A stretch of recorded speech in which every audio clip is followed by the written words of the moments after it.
Gon' vote. Everybody gon' vote. Everybody gon' vote. Everybody gon' vote. Comrade! Labor right, them a go down, bong. Them a go down, bong. Them a go down. Is that? Margie, him a God picking. No hope their work if you touch Margie.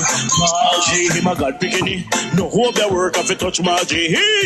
We now vote for Labour. Orange we a come out in now. If you love the PNP, who no step out for Marky G. Jamaica just come along with we. People time come, people time come, people time is up.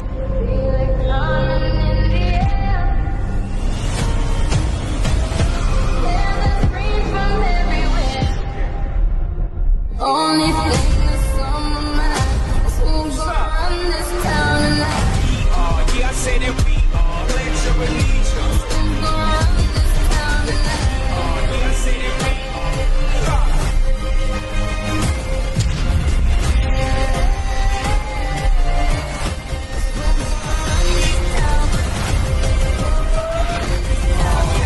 We gonna run this town. Make the trumpets play. Make the trumpets play.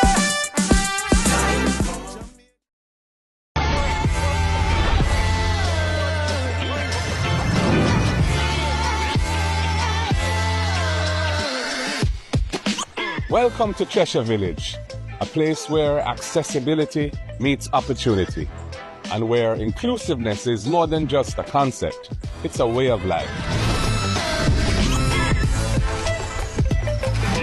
Nestled in the Hope River Valley, Cheshire Village was built by my late father, Professor Sir John Golding, in the 1970s, with the goal of providing a safe and supportive environment for persons with disabilities.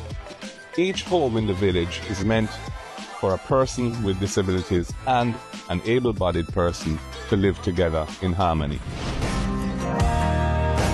I remember when I had my accident, Professor Golden was the one who was there for me.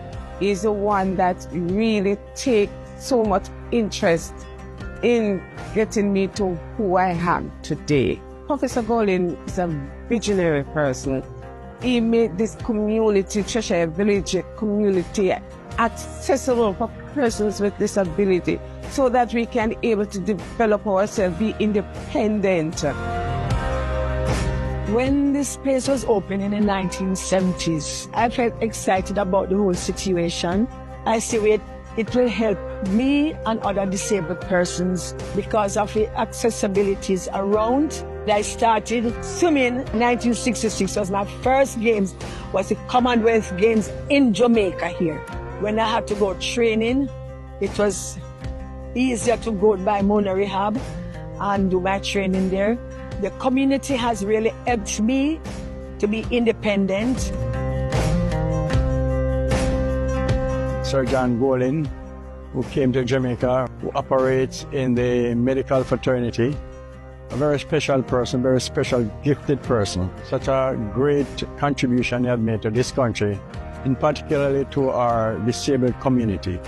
He was the one who really administered to my disability. I know that his son, Mark Golding, will follow in his footsteps to continue the good work that he started. Mr. Mark Golding, who I believe is now in politics, and I are striving towards the head of this country, and I trust and hope that he will be successful.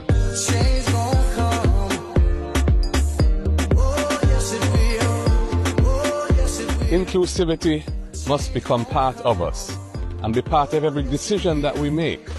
The people, the residents of Cheshire Village, and indeed all persons with disabilities must have a seat at the table. When given the opportunity as Prime Minister, I will strive to ensure that Jamaica is not just for the few, but for every Jamaican, and that all voices are heard. Make the trumpets play.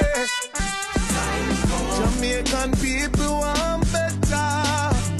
Economy coming like stars. We're not in favor of a phased approach to decolonization. We're not in favor of having one foot in and 1 foot out of the King's Yard.